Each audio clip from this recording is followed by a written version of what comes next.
आज आपण कार्बन चक्रविषयी बोलणार आहोत. कार्बन हा वातावरण, वनस्पती, प्राणी, महासागर आणि पृथ्वी यांच्यामध्ये सतत फिरत असतो.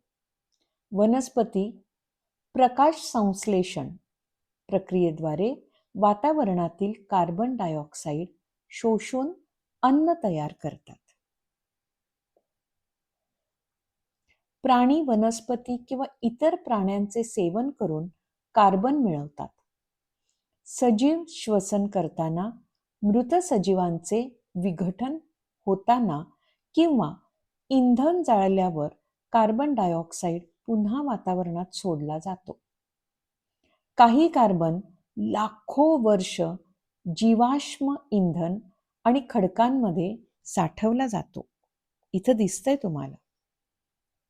काही कार्बन लाखो वर्ष जीवाश्म इंधन आणि खडकांमध्ये साठवला जातो.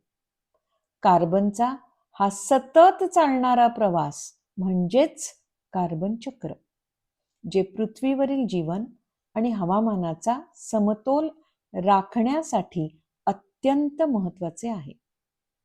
लक्षात ठेवा, कार्बन कधीच वाया जात नाही. तो फक्त आपले रूप बदलतो. पुन्हा ऐका, कार्बन कधीच वाया जात नाही.